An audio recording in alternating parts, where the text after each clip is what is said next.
नमस्कार दोस्तों, आज हम आपको बुद्धि के सिद्धांतों के बारे में बताएँगे। दोस्तों, ये कुछ बुद्धि के सिद्धांत हैं जिनके बारे में आज हम पढ़ेंगे। तो सबसे पहले पढ़ते हैं बुद्धि के एक तत्व के सिद्धांत के बारे में। दोस्तों, यह सिद्धांत विनय ने दिया था और इस सिद्धांत के अनुसार बुद्धि एक ही तत्व से बनी हुई है। इसे बुद्धि का एक तत्व सिद्धांत या एक कारक सिद्धांत भी कहा जाता है।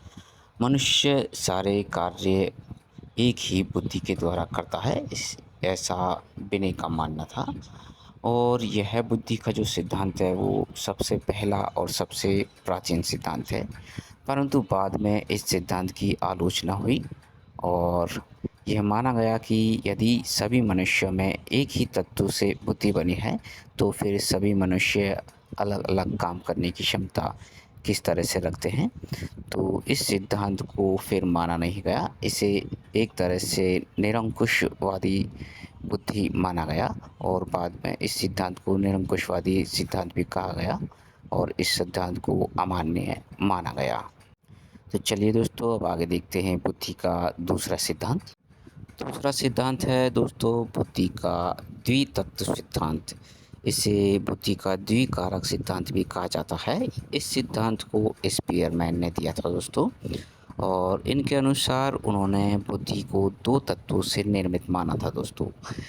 उन्होंने बुद्धि के दो कारक बताए थे, जिसमें जो पहला कारक था उसे सामान्य तत्व या सामान्य कारक माना था और जो दूसरा तत्व है उसे विशिष्ट तत्व या विशिष्ट कारक माना गया। सामान्य तत्व को दोस्तों स्पीयरमैन ने जन्मजात तत्व या जन्मजात कारक माना, जैसे भूख, प्यास, नींद आदि।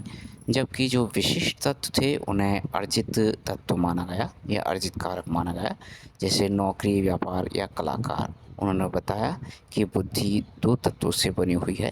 पहला सामान्य कारक जो मनुष्य को जन्म से ही मिलते हैं और दूसरा विशिष्ट कारक जिन्हें मनुष्य समाज में आकर उन्हें अर्जित करता है, जैसे कि नौकरी को पाना और दूसरे कारक जिन कामों को मनुष्य यहाँ पर आकर सीखता है, उन कामों को सीखे हुए कामों को ही विशिष्ट तत्व या विशिष्ट कारक माना गया है दोस्तों। तो ये था बुद्धि का दूसरा सिद्धांत जिसे स्पीयरमैन ने दिया था। तीसरा है बुद्धि का त्रिकारक सिद्धांत। इस सिद्धांत को भी दोस्तों स्पीयरमैन ने ही दिया था और इसमें उसने इन दो तत्वों या दो कारकों के अलावा एक तत्व और जोड़ दिया था, जिसे समूह तत्व नाम दिया गया।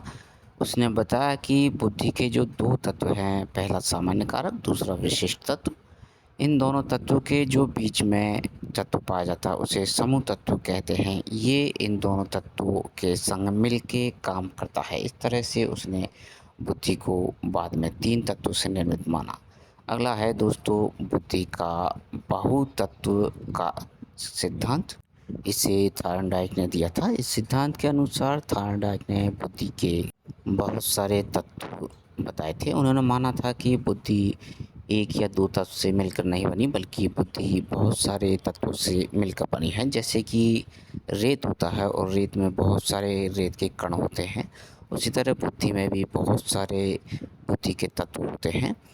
और उन्होंने बताया कि जिस तरह से रेत में बहुत सारे कण होते हैं, उसी प्रकार बुद्धि में अलग-अलग तरह के जो तत्व होते हैं वो अलग-अलग तरह के काम में करने के काम आते हैं। जैसे एक तत्व है वो किसी बात को सीखने के काम में आता है, दूसरा जो तत्व है वो किसी चीज़ को देखने के काम में आता है, तीसरा तत्व किसी और तरह की योग्यता को रखता है। इस तरह से जो बुद्धि है वो कई तरह के तत्वों से मिलकर बनी है।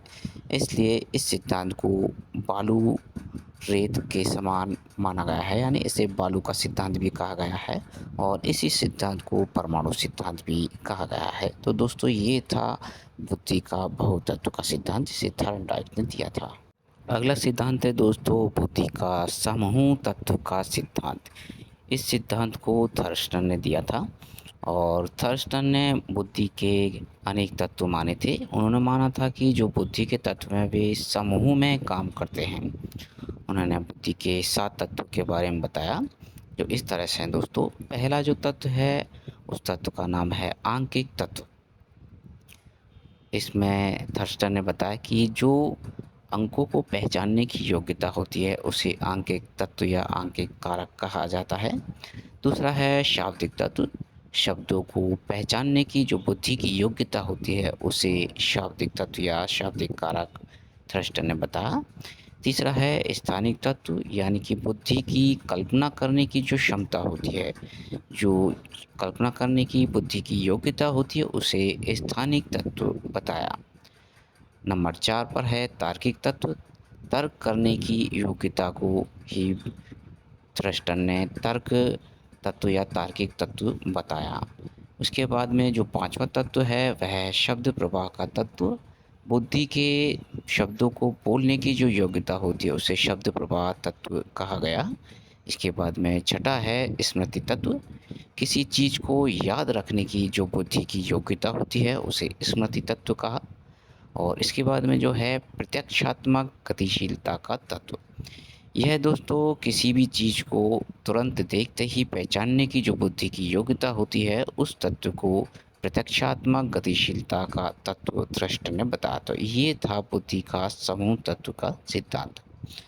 दोस्तों आपको हमारे वीडियो कैसे लगे हमें ज़रूर ऐसे ही हमारे वीडियो को लाइक कीजिए, हमारे चैनल को सब्सक्राइब कीजिए और देखते रहिए हमारे वीडियो। बहुत बहुत धन्यवाद।